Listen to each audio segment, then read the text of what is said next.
चलिए डिस्कस करते हैं 10 ऐसे एमसीक्यूज जो कि यूपीएससी और गवर्नमेंट एग्जाम्स के लिए काफ़ी इंपॉर्टेंट हैं। नमस्कार, मैं हूं Abhay Singh, current affairs for exam से। हर वर्ष शून्य भेदभाव दिवस कब मनाया जाता है? आपके ऑप्शन हैं फ्रेंड, 27 फरवरी, 1 मार्च, 1 दिसंबर या 8 मार्च। इसका सही जवाब है फ्रेंड्स 1 मार्च, मतलब आज ही के दिन। हर वर्ष शून्य भेदभाव दिवस अर्थात जीरो डिस्क्रिमिनेशन डे 1 मार्च को मनाया जाता है। इस दिन की शुरुआत यूएन एड्स अर्थात joint united nation programme on HIV AIDS ने 2014 में की थी। कब की थी? 2014 में। और पहली बार यह 1 मार्च 2014 को मनाया गया था। इस इनिशिएटिव के पीछे यूएन एड्स के उस समय के एग्जीक्यूटिव डायरेक्टर मिशेल सिडवे का हाथ था, का विजन था, जिन्होंने ऑफिशियली इसको 27 फरवरी 2014 को बीजिंग में लॉन्च किया था। इस दिन का मूल उद्देश्य एचआईवी एड्स से जुड़ी स्टिग्मा और डिस्क्रिमिनेशन को खत्म करना है, लेकिन समय के साथ इसका दायरा और बढ़ता गया। इसका जो प्रतीक है वह फ्रेंड्स यह बटरफ्लाई है, जो ट्रांसफॉर्मेशन, होप और पॉजिटिव चेंज को दर्शाता है। 2026 का थीम है people first. Zero discrimination day अर्थात शून्य भेदभाव दिवस 2026 का थीम है पीपल्स फर्स्ट। फ्रेंड्स, ये जो थीम्स होते हैं इनको याद कर लीजिएगा, ये पूछे जा सकते हैं। साथ में जो मैं एक्स्ट्रा पॉइंट्स बताता हूँ इसको भी नोट डाउन कर लीजिएगा, हो सकता है क्वेश्चंस इनमें से बने। यही दिन 2030 तक एड्स को खत्म करने का ग्लोबल गोल से डायरेक्टली लिंक्ड है। फ्रेंड, यूएन एड्स की हमने बात की तो इसके हेडक्वार्टर्स जिनीवा में है। आप सभी को पता होगा जिनीवा स्विट्जरलैंड में आता है। इंडिया में एचआईवी एड्स प्रिवेंशन का flagship programme national AIDS control programme NACP है।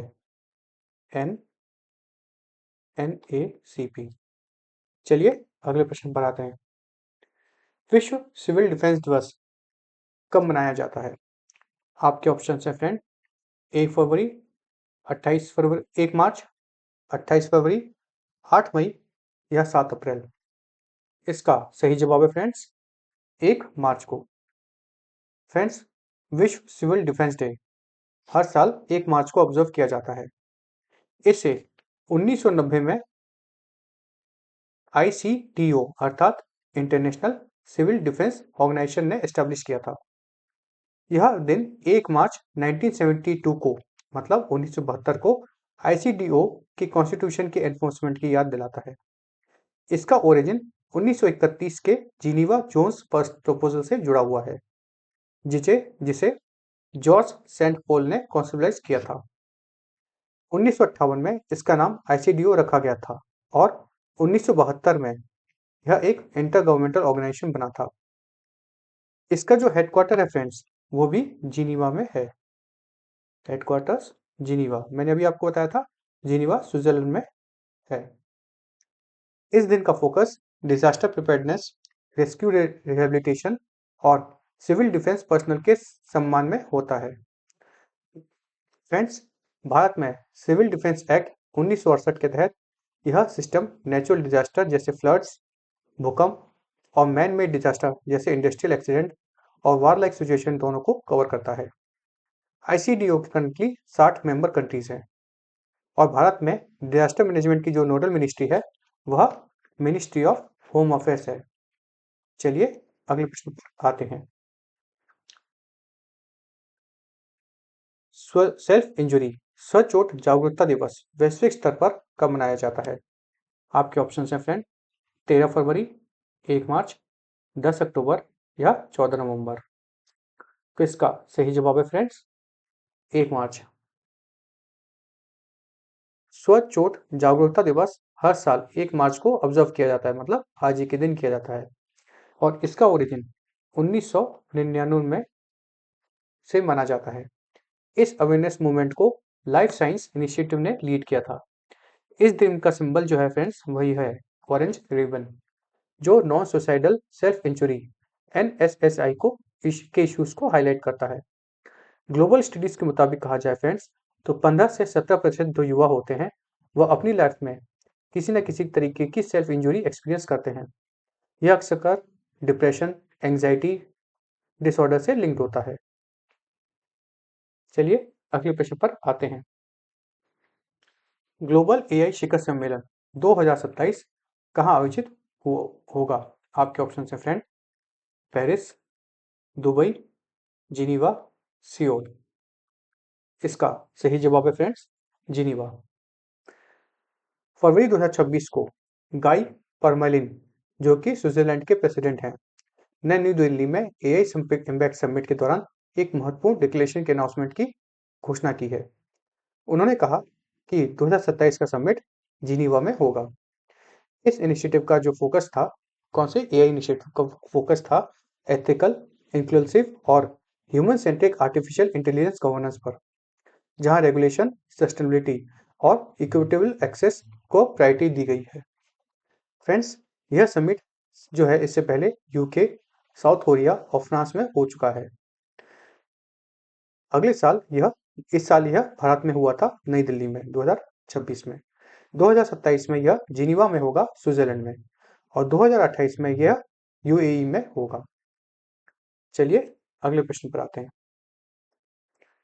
इनमें से किस राज्य ने 2026 में 8 जिलों में नारी अदालत स्कीम के पायलट रोल आउट की मंजूरी दी है?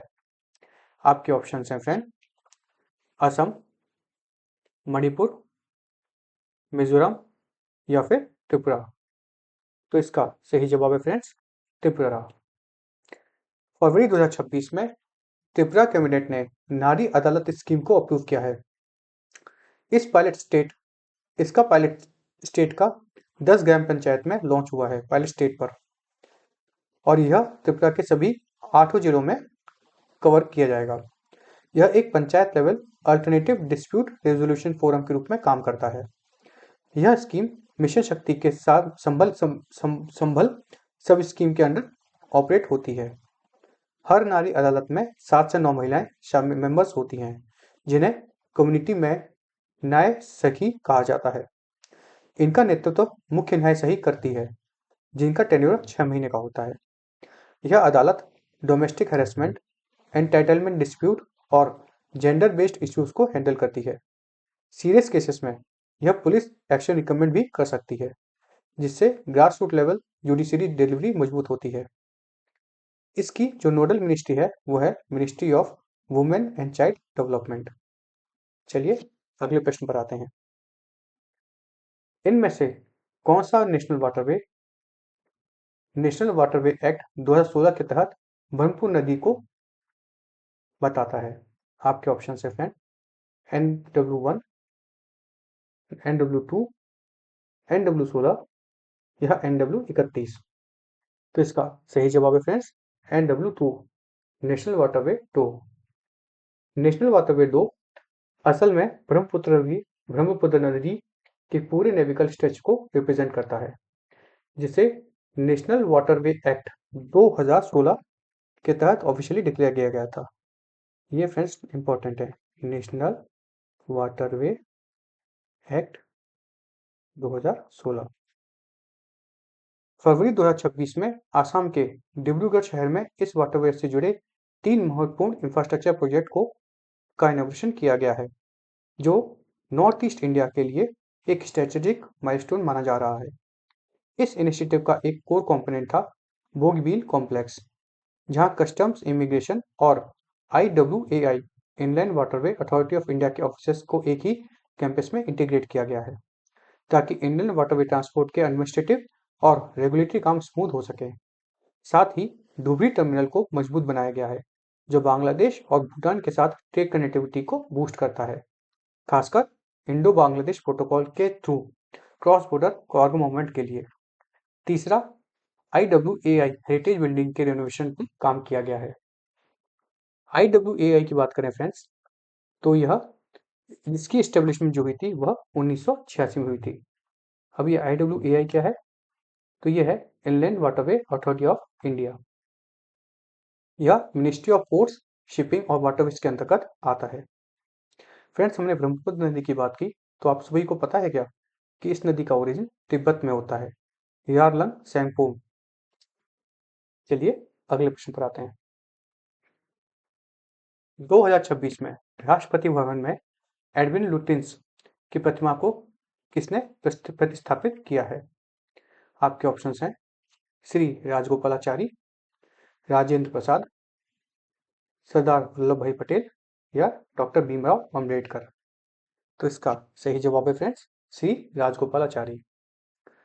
हाल ही में फरवरी 2026 को देश की राष्ट्रपति श्रीमती द्रौपदी मुर्मू ने राष्ट्रपति भवन के ग्रैंड स्टेयरकेस पर चक्रवर्ती राजगोपालाचारी के बस्ट को अनवील किया। इस बस्ट ने ब्रिटिश आर्किटेक्चर एडविन लुटेंस के बस्ट को, मतलब जो प्रतिमा है, उसको रिप्लेस किया है, जो 5 प्राण इनिशिएटिव के तहत मेंटल डीकोलोनाइजेशन और कॉर्निलियन सिंबल से आगे बढ़ने का एक स्ट्रॉन्ग मैसेज देता है। श्री राजगोपालाचारी को राजा जी कहते थे। राजा जी की जो मूर्ति है वह महात्मा गांधी की स्टेच्यू के बिल्कुल अपोजिट में लगाई गई है, जो कि उनकी गांधी जी के साथ आइडियोलॉजिकल और पर्सनल संबंध को सिंबॉलिकली दर्शाता है। राजा जी 1948 से 1950 के दौरान स्वतंत्र इंडिया के पहले एकमात्र इंडियन बॉर्न गवर्नर जनरल रहे हैं। वो फ्रीडम स्ट्रगल के दौरान गांधी के कॉन्शियस कीपर के रूप में भी जाने जाते हैं। चलिए अगले प्रश्न पर आते हैं। 2021 तक जापान मध्य दूरी की मिसाइल कहां तैनात करेगा? 2031 तक फ्रेंड्स। तो इसका आपके ऑप्शंस हैं ओकिनावा, हाइकोडू, क्यूशू या योनागुनी। फ्रेंड्स, अब आप यहाँ पे ऐसे प्रश्न में जो होता है ना, हम लोग यहीं पे ऐसे यूपीएससी ट्रैप करता है। हम लोग सोचते हैं कि हमने ये नाम बहुत सुने होंगे, ओकिनावा या हाइकोडू, तो यही सही जवाब होंगे। पर फ्रेंड्स, यही सही जवाब नहीं है। इसका सही जवाब है योनागुनी। जापान ने मार्च 2031 तक अपने western most inhabited island Yonaguni पर एक एडवांस मिसाइल डिप्लॉयमेंट की प्लानिंग की है। योनागुनी आइलैंड, जो ओकिनावा प्रीफेक्चर का हिस्सा है, ताइवान से सिर्फ 110 किलोमीटर की दूर है और ईस्ट चाइना सी में स्थित है। इस आइलैंड पर Japan self defence force JSDF के पर्सनल पहले से ही तैनात हैं। यहाँ टाइप 3 चूसैम सिस्टम डिप्लॉय किया जाएगा, जिसका ऑपरेशनल रेंज लगभग 50 किलोमीटर तक है।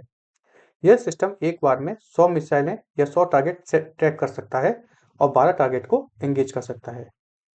यह development Taiwan state security tension और यूएस जापान सिक्योरिटी ट्रीटी के ऑब्लिगेशन के कॉन्टेक्स्ट में दिखाई दे रहा है। यह मूव जापान की साउथ वेस्टर्न डिफेंस पोस्चर को मजबूत बनाता है और क्लियरली इंडिकेट करता है कि इंडो पैसिफिक रीजन में सिक्योरिटी डायनामिक्स कैसे शिफ्ट हो रहे हैं। फ्रेंड्स, आपको बता दें कि यूएस और जापान ने सिक्योरिटी ट्रीटी साइन की थी। आपको पता है कब की थी? 1960 में की थी। चलिए अगले प्रश्न पर आते हैं। सर्वोच्च न्यायालय ने आधार के बारे में क्या स्पष्ट किया है? आपके ऑप्शन हैं फ्रेंड नागरिकता प्रमाण, निवास प्रमाण, आवास प्रमाण पत्र या पहचान प्रमाण पत्र।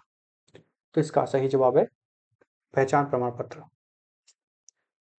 हाल ही में इलेक्टोरल रोल रिवीजन हियरिंग के दौरान सर्वोच्च न्यायालय की ऑब्जर्वेशन सामने आई है कि आधार कार्ड जो होता है वह सिटीजनशिप का प्रूफ नहीं है। आधार एक्ट 2016 के सेक्शन 9 के मुताबिक, ये फ्रेंड्स आप याद कर लीजिए, ये किसी न किसी प्रकार से पूछा जा सकता है। सेक्शन 9 के मुताबिक आधार सिर्फ आइडेंटिटी का प्रूफ होता है, नेशनलिटी का या सिटीजनशिप का नहीं। यह ऑब्जर्वेशन वेस्ट बंगाल के स्पेशल इंटेंसिव रिवीजन SIR के कॉन्टेक्स्ट में आई है, जहां लगभग 50 लाख वोटर डॉक्यूमेंट वेरिफिकेशन के अंडर हैं। सुप्रीम कोर्ट ने आर्टिकल 142 का यूज करते हुए कंप्लीट जस्टिस के प्रिंसिपल पर जोर दिया है। कोर्ट ने यह भी क्लियर किया है कि सिटीजन का डिटर्मिनेशन अलग से सिटीजनशिप एक्ट 1955 के तहत होता है, जिसे आइडेंटिटी और नेशनलिटी के बीच का अंतर और मजबूत होता है। फ्रेंड्स, ये थोड़ा याद कर लीजिएगा, कौन सा? Citizenship act 1955। अच्छा, आधार को कौन इश्यू करता है? तो आधार को इश्यू करता है UIDAI। चलिए अगले प्रश्न पर आते हैं। इंडिया AI इम्पैक्ट समिट 2026 में वॉइस ओरा किसने लॉन्च किया? आपके ऑप्शंस हैं फ्रेंड्स, नीति आयोग, MIT मतलब इलेक्ट्रॉनिक्स और सूचना प्रौद्योगिकी मंत्रालय, RBI या इसरो। तो इसका सही जवाब है फ्रेंड्स, इलेक्ट्रॉनिक्स और सूचना प्रौद्योगिकी मंत्रालय। फरवरी 2026 को इंडिया AI इम्पैक्ट समिट 2026 के दौरान एक open source end to end voice AI stack launch किया गया, जिसे डिजिटल इंडिया भाषणी डिवीजन से डेवलप किया है। भाषणी, ये थोड़ा सा आप याद करिए। भाषणी, जिसका फुल फॉर्म या मेन मतलब कहा जाए तो वह है भाषा, BHASH, भाषा इंटरफेस फॉर इंडिया, जो कि मिनिस्ट्री ऑफ इलेक्ट्रॉनिक्स और इंफॉर्मेशन टेक्नोलॉजी के अंतर्गत काम करता है। तो भाषणी ने डेवलप किया है क्या? Voice voice voice AI। यह AI stack Bhashini national language infrastructure पर डिप्लॉय होता है और क्लाउड के साथ साथ ऑन प्रेमिसेस डिप्लॉयमेंट को भी सपोर्ट करता है। इसका प्राइमरी फोकस मल्टीलिंगुअल टेलीफोनिक और कन्वर्जेशनल AI सर्विसेज को अनेबल करना है। फ्रेंड्स, भाषणी को नेशनल लैंग्वेज ट्रांजिशन मिशन के नाम से भी जाना जाता है। चलिए अब कल का प्रश्न देख लेते हैं। कल हमने आपसे पूछा था LPS मधुसुंदरी कहाँ खोजी गई है? आपके ऑप्शन हैं फ्रेंड, चिल्का झील, कोची बैकवाटर्स, मन्नार की खाड़ी या सुंदरबन। तो इसका सही जवाब है फ्रेंड्स, कोची बैकवाटर्स। फरवरी 2026 को जस्टिस श्रीवास्तव की अध्यक्षता में एक 6 मेंबर बेंच ने ग्रेट निकोबार इंफ्रास्ट्रक्चर प्रोजेक्ट से जुड़े मामले पर ऑर्डर किया है। इस प्रोजेक्ट में नवंबर 2022 में एनवायरमेंटल क्लियरेंस मिल चुकी थी।